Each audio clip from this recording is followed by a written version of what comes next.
Hello and welcome to the all-new Astrology and Spirituality weekly show for week commencing the 15th of March.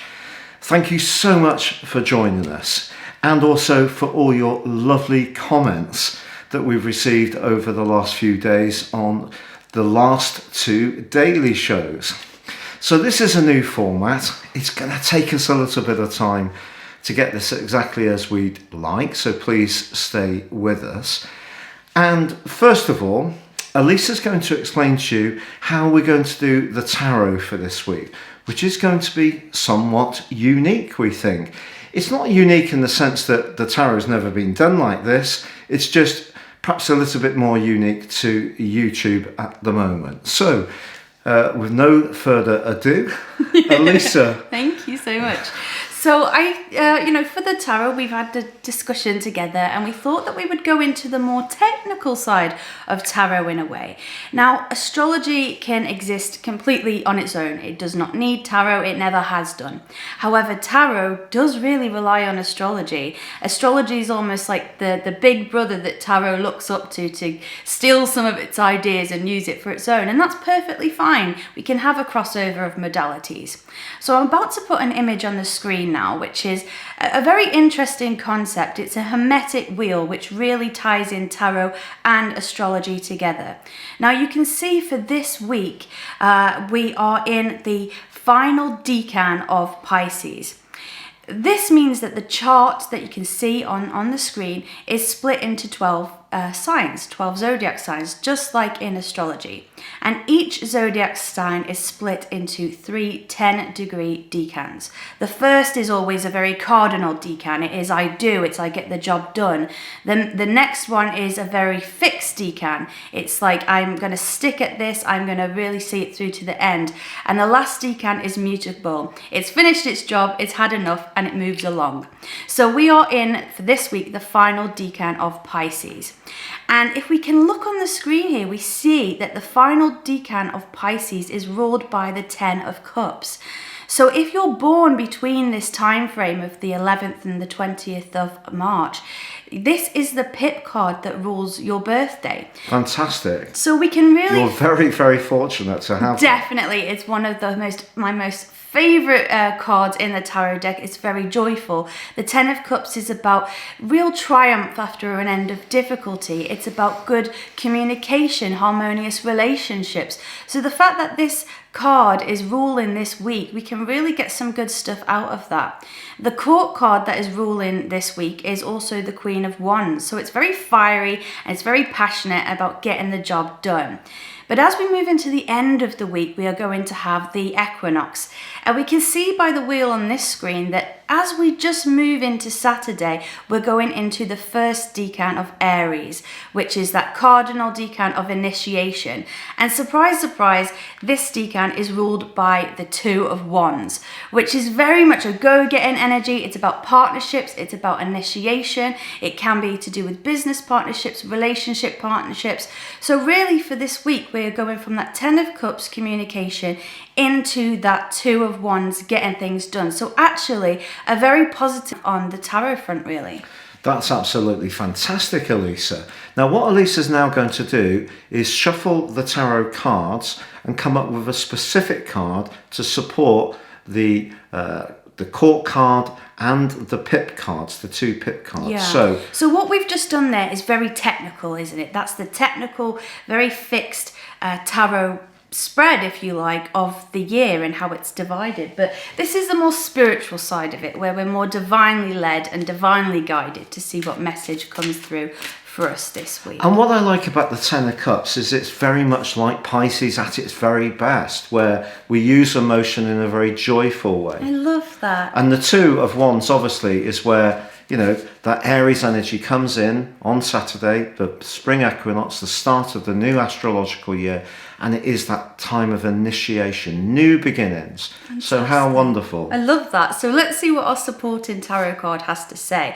Well, we have the Death card, which actually is fantastic because yes, some people might look at the Death card and think, oh no, but death, what is that? It's the end of one way of being and a transition into a new way of being. It shares a lot of traits resonates with the World card, there may be a bit more heavy energy around it. And by heavy energy, I just mean that there are maybe a few more loose ends we have to tie up, or things that we just got to get sorted before we move on. And that makes sense because we've moved from that last decan, which was the Ten of Cups, very watery and emotional. And then we're moving into that first decan, which is a fire card. So it's a transition, and basically death is a transition, as we've spoken about in the Daily Show. You know, the 8th house, which is very Scorpionic, which Pluto, the planet that governs transformations, the higher octave influence, planetary influence of Scorpio, can be about things coming to an end, but beginning, and that's precisely what's happening this week. So with the astrology, without any further ado, I'll just explain that the spring equinox does occur 9:38 on Saturday, Universal Central Time, 9:38 a.m. But what happens in the astrology for the whole week? Well, the week starts on Monday with Mercury, the planet of communication, moving out of a long journey that it's gone through in the sign of Aquarius, which began on the 9th of January. Now, of course, there was the shadow period, then the retrograde, then the shadow period. But in a technical sense, Mercury moving into Pisces, it's not its best transit. This is because Mercury is technically debilitated in the sign of Pisces. And if you cast your mind back to this time last year, when the COVID crisis was really started to take hold, we did have a long retrograde in Pisces, and of course, including the shadow periods, the communication, certainly in the British government anyway, wasn't very good at all at the start of this situation. A year on, I think they're actually, or the systems supporting the situation are not perfect, but there is a lot more joined up thinking. So as Mercury makes its way into Pisces, it may be able to deal with the more watery and in some ways dissolving influence of the element of water on the logic of Mercury, but we still need to try to stay as clear-minded as possible. But of course, we're still receiving the beauty of that gorgeous new moon which occurred in Pisces on Saturday, and that's pouring its energy into the next month. And that is very much to do with healing, because the moon was very close to Neptune, very close to Venus. So there is an opportunity to reach into a higher frequency of our own ability to let go of past hurts, to embrace a new future, and a more emotional conclusion to the year. And that, of course, will take us into that transition, which occurs on Saturday. And the sun makes its way to the start of its journey, and we have the new Western tropical year dawns, which is so exciting. But you know, before then, we have some big stuff going on, because the sun in Pisces is pretty close to Venus all this week, and they're both still in sextile to Pluto. So this can be a very transformational week for relationships. But remember, Venus also governs money. So something can transform around finance or relationships this week. That brings us to that spring equinox. And this is a cardinal point. So we have 4 cardinal points: 0 degrees Aries, 0 degrees Cancer, 0 degrees Libra, and 0 degrees Capricorn. Now, of course, the first one is the spring equinox. Then we have the summer solstice. Then we have the autumn equinox, then the winter solstice. And that is how Western astrology works across those 4 cardinal quadrants. So when you read stuff, and the press tend to use the story pretty frequently about Fucus, then please be assured that in Western tropical astrology, it's very much based on the seasons. It's not based on the precession of the equinoxes, which Vedic Indian astrology is. So please be assured. So this is a very critical point. And in your natal chart, if you have a planet, or most of all the sun, the ascendant, or the moon on any of those cardinal points, it can mean that you're going to have quite a notable life. You know, your energies are going to be very attracting to other people, because cardinality is about action, it's about leadership. And because the sign of Aries is also about new beginnings, and the ruler is Mars, and it's about risk-taking. It's not necessarily about analysing things so much. So the Pisces energy in the early part of this week is much more reflective. Then we have this big swoop, and you're going to feel it. All of us are going to feel it, because Neptune being so close to the Sun recently has left a lot of us feeling pretty washed out. And Neptune, the sea, and imagine those cliffs being eroded by sea activity. You can get a draining energy around the conjunction of the Sun and Neptune. It's just this year, because of the role of Venus and Pluto, I think it's been a particularly effective and uplifting new moon in Pisces, which is asking us to really get in touch with how we feel about things. But we're just preparing the way to set our intentions, and then we can switch the green light on and go from this Saturday and embrace that 2 of Wands cards in the pip cards, which are going to dominate the first 10 days of the sign of Aries. So if you are born on the 20th or the 21st of March, because obviously the Sun does get back to its the cardinal point slightly different times each year, but if you are born across those first 10 degrees of Aries, you are going to be someone who likes to make things happen. You're a very proactive person. So that's how we see the astrology and the tarot coming together. But there's a lot of other things we want to tell you about. Now, one of the things we've been able to do over the last year is share with you your written daily horoscope each day free of charge. And all you have to do in order to continue to get this is see the link beneath this video, and you can sign up free for your daily horoscope to be sent to your PC, desktop, laptop, tablet, or directly to your smartphone, and you can read your free daily horoscope from us every single day. And also, we'd like to say that quite a few people, we're absolutely thrilled, have actually become Patreons. Yeah, so lovely. Yeah. But also what we're really planning is giving our Patreons some very exclusive content that won't be seen anywhere else. Which we've already done. We've already given our first sort of vlog type video, but it's going to be very much about Patrick and I's personal life, more behind the scenes type footage.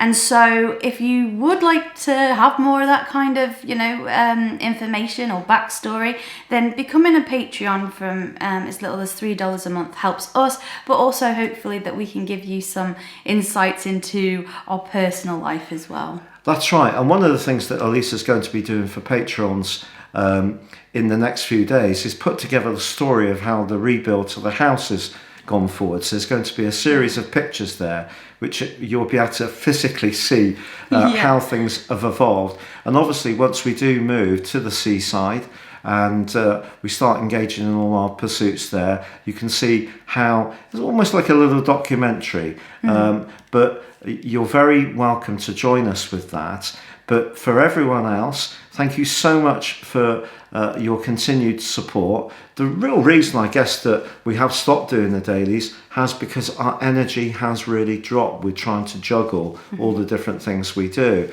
So, we will really seriously consider revisiting the dailies, perhaps in 2 or 3 months' time when we're more settled. But we're going to develop this weekly show in a lot more imaginative ways, we hope. We've just once again had absolutely no time, so we're recording this late on Sunday. We actually wanted to record this a couple of days ago, and we may even consider, once we've moved, doing this show live, so that it can be more interactive.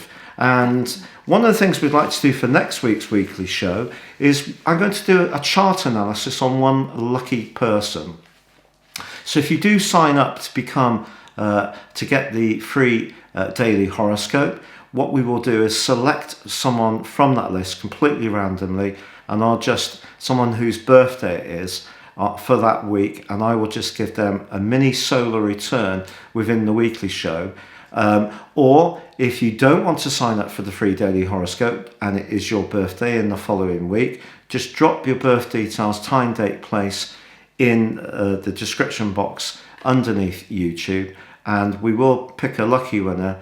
And so we're going to be doing that as well. So this weekly show is going to be much more like a magazine given time. We just haven't had the time. Yeah, we want to be able to do more giveaways, speak to you in a more one-to-one way, and I'm sure it will progress and grow, but I think particularly with the tarot, for me, hermeticism is very important in my life. Well, I think you explained that absolutely magnificently. And thank you so much. And it really helps me to get to grips to know that each of us are born with a tarot card, with a pip card, with a court card, and with a major arcana card. And that and not so all of them are interesting. easy, to be honest. No. And we've actually been looking around ourselves and members of our family and close friends and seeing how the pip card that coincides with our birthday coincides with our life journey, and it's remarkably reflective. Yeah. So, So, be delighted if you would subscribe to become a follower of our channel. Please click or tap on the bell notification symbol. Any comments, suggestions, we'd love to hear from you. Please click below to get that free daily horoscope, or share your birthday details for the following week so you can potentially have your solar return shared live on the screen. And if you'd like to know more about our personal journey, please feel that you can become a Patreon. And Elisa's already in direct contact with our patrons that we have.